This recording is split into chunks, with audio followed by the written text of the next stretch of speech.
ሰላም ውድ ቤተሰቦቼ፣ ዛሬ ደግሞ በምዕራፍ 4 ዩኒት 4 ሩል ኦፍ ሎ የህግ የበላይነት የሚለውን ምዕራፍ ይዤ መጥቻለሁ እና የተለመደውን ሰብስክራይብ እያደረጋችሁ ላይክ ሼር አድርጉልኝ እላለሁ። ስለዚህ እንጀምር። ዩኒት 4 እንግዲህ የህግ የበላይነት ምንድነው ከሚለው ነው የምንጀምረው። እንግዲህ ሩል ኦፍ ሎ ኢዝ ኤ ፈንዳሜንታል ፕሪንሲፕል ኦፍ ዲሞክራሲ። እንግዲህ የዲሞክራሲ መሪ ከምንለው ውስጥ አንዱ እንግዲህ ሩል ኦፍ ሎ ነው፣ የህግ የበላይነት ነው። ባለፈው ቻፕተር 3 ላይ የብዙ የዲሞክራሲ መሰረታዊ መሪዎች ከምንላቸው አንዱን ሩል ኦፍ ሎ ብለን አይተን ነበረ። እንግዲህ እሱ እኔ ዲሞክራቲክ ስቴት ኤንድ አሁን በዲሞክራሲ ሀገር ወይም ደግሞ በዲሞክራቲክ በሆነች ሀገር ላይ አንዱ እንግዲህ መሰረታዊ ነገር የህግ የበላይነት መረጋገጥና መኖር ሲኖር ነው ማለት ነው። in the government responsibility maintaining peace and order as well as protecting citizens right። እንግዲህ መንግስት ምን ኃላፊነት ይጠበቅበታል? የህዝቦችን ሰላምና ደህንነት ማስከበር መጠበቅ ይኖርበታል ማለት ነው። ይሄ አንዱ የዲሞክራሲ ፕሪንሲፕል ነው። እሺ እንግዲህ አሁን ሩል ኦፍ ሎ ወይም የህግ የበላይነት ስንል ምን ማለት ነው ስንል አንደኛው ምንድነው the equality of under the law። ሁሉም ሰው እንግዲህ በህግ ፊት በህግ ጥላ ስር እኩል ሲሆን ማለት ነው። ወይም ማንኛውም ሰው በሀብቱ ሊለካ አይገባም፣ ወይ በእውቀቱ ባለው በእውቀት ደረጃ ሳይለካ በእኩል እይታ ሲኖረው ማለት ነው። ይሄ ሩል ኦፍ ሎ ይባላል። ወይም ደግሞ ትራንስፓረንሲ ኦፍ ሎ ማለትም እንችላለን። በሌላ ስንገልጸው ትራንስፓረንሲ ኦፍ ሎ ስንል በህግ ፊት ነፃ መሆን ማለት ነው። ያ የተለያየ ባክግራውንድ ሊኖር ይችላል፣ የተለያየ እምነት ሊኖር ይችላል። እንግዲህ በህግ ፊት ስንቆም እኩል እይታ ሲኖረን ይሄ ሩል ኦፍ ሎ ይባላል። ህግ ተከበረ፣ የህግ የበላይ ሆኖ ታየ ይባላል ማለት ነው። እና ስለ ዋና ጽንሰ ሀሳቦቹን ስናይ እንግዲህ አሁን ሩል ኦፍ ሎ ማለት ኖ ዋን ኢዝ አባቭ ዘ ሎ፣ ማንኛውም ሰው ከህግ በላይ አይደለም ይላል። የህግ የበላይነት ባለስልጣን ሊሆን ይችላል፣ ወይም ደግሞ በጣም ዝቅተኛ ኑሮ የሚኖሩ ሰዎች ሊሆኑ ይችላሉ። ሁሉም ሰዎች ከህግ በላይ አይደሉም። ህግ ሁሉንም ይገዛል ነው። everyone is treated equally under the law። በህግ ፊት ሁላችንም እኩል ትሪት ስንደረግ ይሄ ሩል ኦፍ ሎ መኖሩን ያረጋግጣል። ሌላው ደግሞ everyone is held accountable to be the same law። ሌላው ሁሉም ሰው እንግዲህ ለሚሰራው ነገር ተጠያቂ ሲሆን ማለት ነው። የምናደርገው ነገር አሁን ባለስልጣኖች ህግ ጥሰው ቢገኙ ይጠየቃሉ። ሌላውም እንደዛው ህግ ጥሶ ሲገኝ ይጠየቃል። አካውንተብል ነው ለዛ ነገር ተጠያቂ ሲሆን። አሁን መንግስት ቢያጠፋ አይጠየቅም ብለን አንተውም፣ እሱም ባጠፋው ልክ ይጠየቃል ማለት ነው።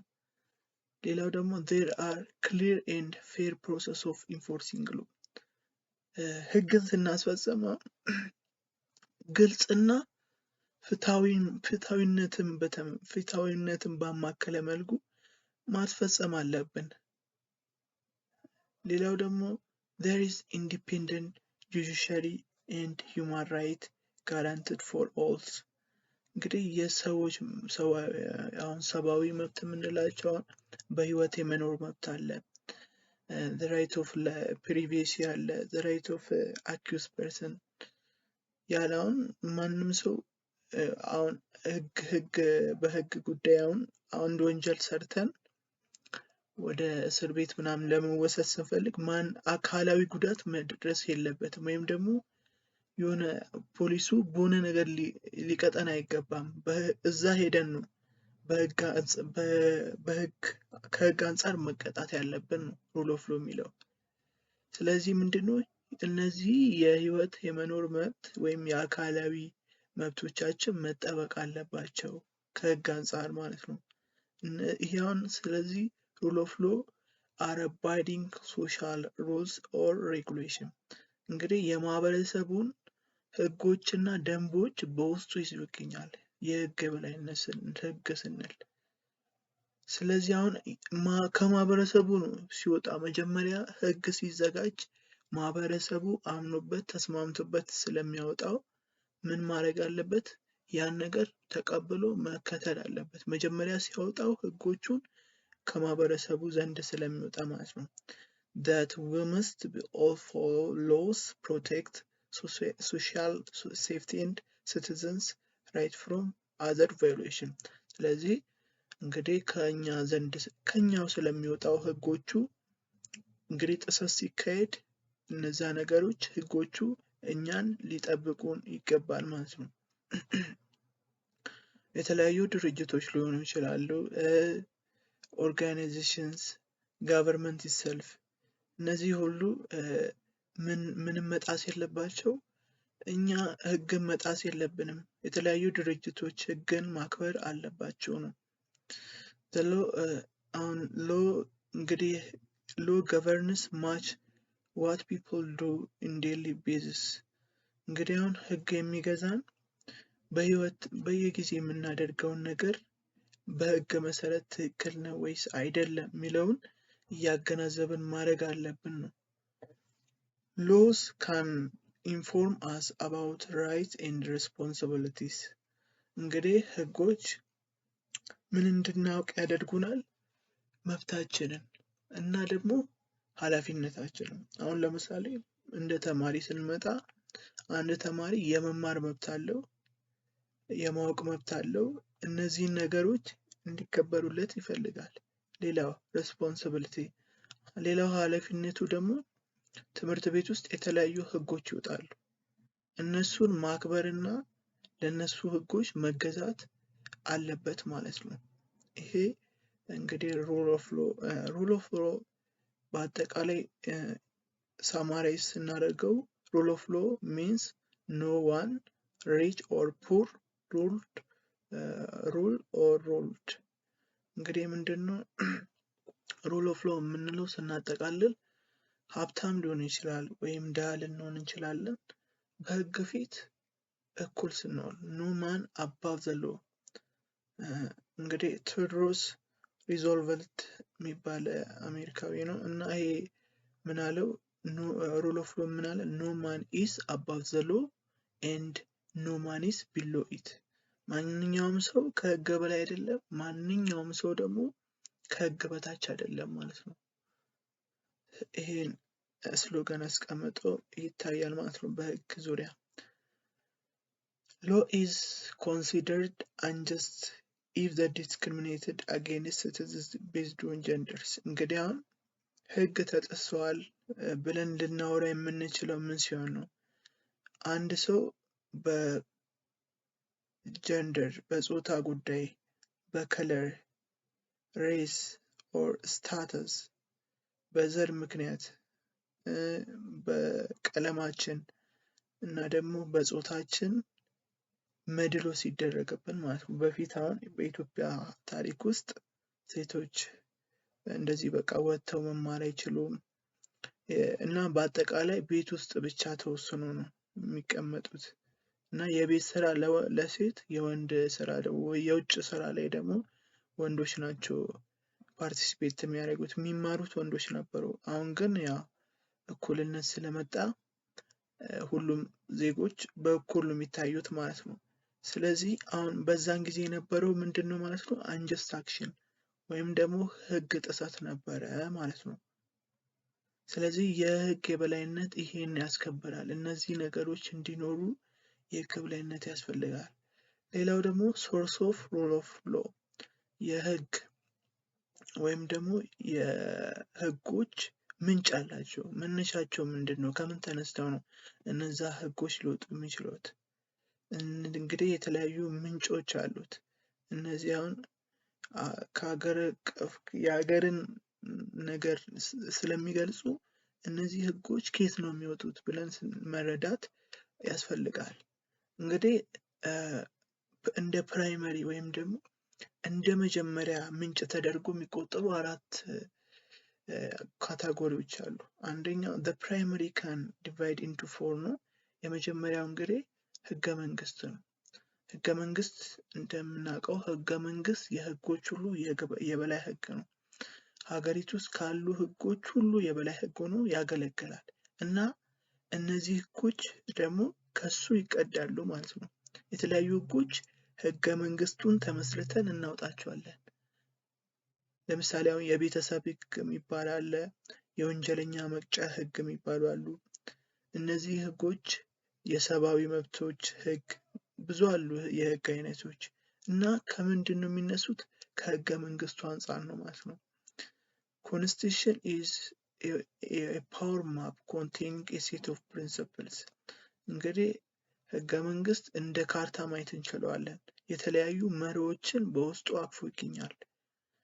ለምሳሌ አሁን ህገ መንግስት ውስጥ ከሚገኙት the structure and system of the government የመንግስት አወቃቀሩ ከፌደራል መንግስት እስከ ሪጅናል መንግስት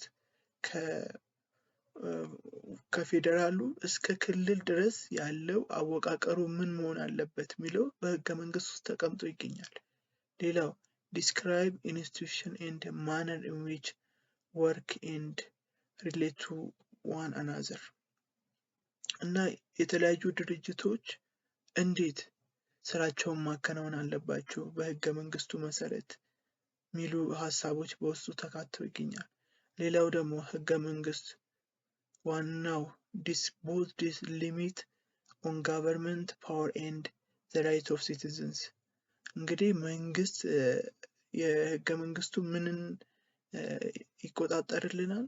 የመንግስትን ስልጣን መንግስት ያለአግባብ ስልጣኑን መጠቀም እንደሌለበትና የዜጎች መብት ደግሞ መከበሩን ያረጋግጥልናል ማለት ነው። ስለዚህ ምን እንደሆነ ያገለግላል?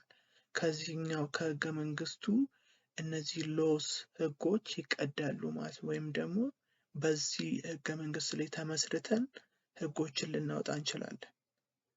ሌላው ደግሞ ከስተምስ ባህሎቻችን customs is the oldest source of law እንግዲህ ባህል በጣም የጥንት ከሚባሉ ህጎች ወይም ደግሞ ምንጮች አንዱ ነው ማለት ነው። ሶርስ ለህግ መውጣት customs is defined as a long established practice and written rules that have taken binding or obligatory character እንግዲህ ባህል የምንለው በጣም ብዙ ዘመናትን ያስቆጠረና ልማዶችን የያዘው ወይም ደግሞ ያልተጻፈ ነው። ህግ የለውም። ያው ግን ያን ነገር ተቀብለን የምንገዛው ነገር ባህል እንላለን። customs used or to settle and decide dispute between people እንግዲህ እነዚህ ባህሎች ላይ ተመስርተን የምናወጣቸው ህጎች ግጭቶችን ይፈቱልናል እና ሰላም እንዲመጣ ያደርጋሉ። ለምሳሌ አሁን እዚህ ጋር አስፋልት ላይ እዚህ ጋር ስናይ የሆኑን እናት እያሻገረች ነው የምትገኘው። ይሄ እንግዲህ ምንድነው ወይ ተጽፎ አይገኝም ወይ በምንድነው በልምድ ነው። በቃ እያደገን ስንመጣ እያየን ከዛ በኋላ እኛም ስናይ እናሻገራለን ማለት ነው። ይሄ ነው ባህል የምንለው። የሆነ አፈ ታሪክ ነበር እንደውም የሆነ ሰው ነበርና ስራ ያው እዛ በሚኖርበት አካባቢ ስራ አጣና ሚስትና 2 ልጆች ህፃናት ነበሩት። ከዛ ያን ሀገር ለቆ ወደ ሌላ ሀገር ከተማ ሄደ። ከዛ በኋላ የሆነ ሀብታም ቤት ሰው ገብቶ ሲሰራ ብዙ አመታትን 10 አመት ምናምን ሰርቶ ቆየ ማለት ነው። ከዛ ያ ሰውዬ 10 አመት ለለፋበትና ብዙ አመት ከሱ ከባለ ሀብቱ ጋር ሰርቶ ሲቆይ ያ ባለ ሀብት ስንት ሰጠው? 10,000 ብቻ ሰጠው ማለት ነው። ወደ ቤተሰቦቼ ልሂድ ብሎ ሲጠይቀው ማለት ነው። ከዛ በኋላ ያ ሰው እንዴት ነው አሁን 10 አመት ሙሉ ሰርቼ እንዴት 10,000 ብር ብቻ ይዤ እሄዳለሁ ብሎ እያሰበ የሆኑ አባትን ያገኛቸዋል ማለት ነው። ከዛ በኋላ አባ እንደዚህ 10,000 ነው ያሉኝ ማለት ምከሩኝ ምናምን አላቸው ማለት ነው። ከዛ በኋላ እሳቸው ምን ብሎ መከሩት ወይም ምን አላቸው? ወደ ቤቴ ልሂድ ወይስ አሁንም ድጋሚ ሌላ ቦታ ገብቼ ልስራ ብሎ እንዲመክሩት የጠየቃቸው። እነዛ አባት 3 ምክሮችን እሰጥሃለሁ ለእያንዳንዱ 3000 ትሰጠኛለህ አሉት ማለት ነው። ከዛ ከ10,000 ስንት ነው የሚቀረው? 1,000።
ሌላው ደግሞ ሪሊጅንስ ኤንድ ሞራሊቲ ነው።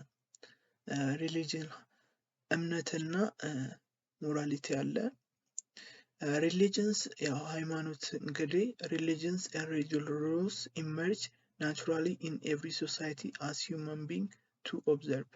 እንግዲህ እነዚህ ሃይማኖታዊ የሃይማኖት ህጎች አሉ። እንግዲህ ሃይማኖት በአንድ ሃይማኖት ሁሉም ሃይማኖት የራሱ የሆነ ህጎች አሉት። እነዚህ ደግሞ በጣም የሚያስደስቱና በተፈጥሮ የሆኑ ነገሮች ሲሆኑ religions could accept super heavily force begin to regulate people behaviors። እንግዲህ ዋና የእምነት ዓላማው ምንድን ነው? የዜጎችን ቢሄቨርስ ባህሪ መቅረጽ ነው። በጥሩ በመልካም ጎን እንዲቀረጹ ማድረግ አንዱ በጣም ወሳኝ የእምነት ወይም ደግሞ የሃይማኖት አስፈላጊነቱ እሱ ነው ማለት ነው። ስለዚህ ሰዎች ያው በእምነቱ ጉዳይ ተነስተው ምን ያከብራሉ? ህግን ያከብራሉ ማለት ነው። ስለዚህ as a source of rule of law ያገለግላል ማለት ነው ሪሊጅንስ። ሌላው ደግሞ ሞራልስ ሩልስ ማለት ጥሩና መጥፎ ብለን የምንለየው ይሄ ነገር ጥሩ ነው ከማህበረሰቡ አንፃር እያየን ጥሩ ነው የምንለው ማለት ነው። ሞራል ሩልስ appear in society as well።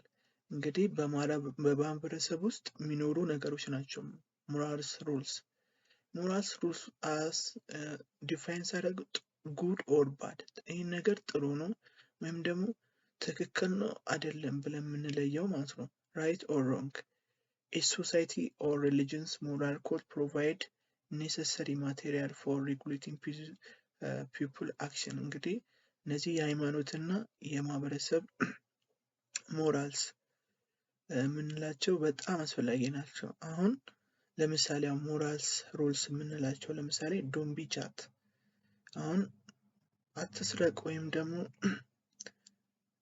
መስረቅ አንዱ እንግዲህ በማህበረሰቡ ዘንድ ተቀባይነት የሌለው ነገር ነው። ሌላው ደግሞ ኦልዌይስ ቴል ትሩዝ፣ ሁሉ ጊዜ እውነትን መናገር ያውን ሁሉም ማህበረሰብ የሚቀበለው እውነታ ነው ማለት ነው። እንደዚህ አይነት ነገሮች አሁን መስረቅ ሰው አይቀበልም። ይሄ ሞራልስ ሩልስ ነው ወይም ህግ። ይሄ ነገር ተጽፎ አይደለም በህገ መንግስቱ ተጽፎ ሳይሆን በማህበረሰብ ውስጥ እየተተላለፈ የመጣ ነገር ነው ማለት ነው። ሌላው ደግሞ ህግ ኬት ሊወጣ ይችላል? ከሌጊስሌሽን ሊወጣ ይችላል ወይም ደግሞ በህገ መንግስት ወይም በኦርጋንስ ኦፍ ጋቨርንመንት በመንግስት አካላት ሊወጣ ይችላል። አራተኛው ማለት ነው። ትራዲሽናሊ ዘ ስቴት ሪሊዝድ ኦን ከስተምስ ኢን ዘ ኪንግ ዲሴ ኦር ኦርደር ቱ ሬጉሌት ቢሄቪየር ኦፍ ፒፕልስ። በፊት በባህላዊ መንገድ ንጉሶች ህብረተሰቡን በቃ ህጉን እንዲያከብር ይቆጣጠሩት ነበረ። እያንዳንዱ የህብረተሰቡን ባህሪ ሁሉ ይቆጣጠር ነበር። ያው በታሪክም ስናይ ምናምን አሁን አንድ ሰው የሆነ ችግር ሲያጠፋ ወይም በዛ ሀገር ላይ ወደ ንጉሱ መጥቶ ነው ይመከራል ወይ ደግሞ ቅጣት ምናምን ይደርስበታል ማለት ነው። ስለዚህ በጣም ንጉሶች በጣም አስተዋጽኦ ነበራቸው ማለት ነው። ነገር ግን አሁን ስንመጣ ሌተር the legislative branch was established as a government governing organs። እንግዲህ በአሁን ሰዓት የራሱ የሆነ ህግ የሚያወጣ አካል አለው ማለት ነው። ሌጊስሌቲቭ ኦርጋንስ ማለት ህግን የሚያወጡ አካላት። ሌጊስሌቲቭ ኦርጋንስ ኦፍ ገቨርን ኦርጋንስ the act of enacting new laws in any form of legislation was designed the state law making organs። እንግዲህ እነዚህ ህጎች እና ደንቦች በህግ በሚያወጣው አካል አሁን በኢትዮጵያ ስንመጣ የህዝብ ተወካዮች ምክር ቤት እሱ ህጎችን ያወጣል። ከዛ በኋላ የፌዴሬሽን ምክር ቤቶች ደግሞ ምን ያደርጋሉ? ያስፈጽማሉ። እነዚህ ዳኞች ደግሞ ትርጓሜ ይሰጡታል ማለት ነው። እና አሁን በአሁን ሰዓት ኦርጋን አለው ወይም ደግሞ አካል አለው፣ እነዛን ህጎች የሚያወጣ አካል አለው። ስለዚህ ህጎች በዛ መልኩ ይወጣሉ ማለት ነው። ስለዚህ ሌጊስሌሽን ቢካም ኤ ፕራይመሪ ሶርስ። ሌላው ደግሞ አሁን ለምሳሌ በትምህርት ቤት ውስጥ ስመጣ ስቱደንት ኮድ ኮንዳክት አለ። ያው ተማሪዎች ማክበር ያለባቸው ነገሮች አሉ። ኮንዳክት ለምሳሌ እነዚህ ህጎች ወይም ደግሞ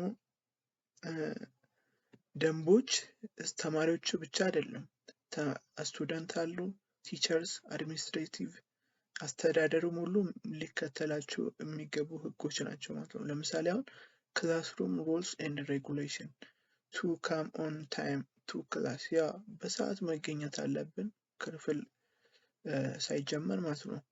ቱ ኬሪ ኔሴሰሪ ኢኩፕመንት ፎር ዘ ሌሰን፣ ያ አስፈላጊ ነገሮችን ይዘን መገኘት አለብን። ኢኩዊፕመንት መጽሐፍ ሊሆን ይችላል፣ እስክሪብቶ የመሳሰሉ ነገሮችን።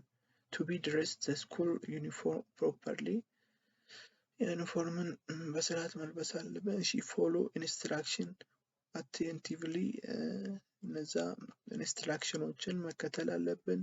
ቱ ትሬት አደር ዊዝ ሪስፔክት ሌሎችን በማክበር ማገዝ አለብን። እነዚህ እንግዲህ በህዝብ ተማሪዎቹ እና ትምህርት ቤቱ ሊከተሏቸው የሚገቡ ናቸው ማለት ነው። ስለዚህ አራቱ ለህግ ወይም ለህግ ምንጭ እንደ ምንጭነት የሚያገለግሉት ሌጊስሌሽን አለ፣ ሌላው ደግሞ ሞራልቲ ሪሊጅን እንደ ሞራልቲ አለ፣ ከነዚህ ይመነጫል። ሌላው ከከስተምስ ከባህል ይመነጫል። አራተኛው ደግሞ ዋናው ከህገ መንግስት ይመነጫል ማለት ነው። ስለዚህ ተማሪዎች በሚቀጥለው ክፍል እንገናኛለን እና እንግዲህ ሰብስክራይብ እና ላይክ አድርጉ።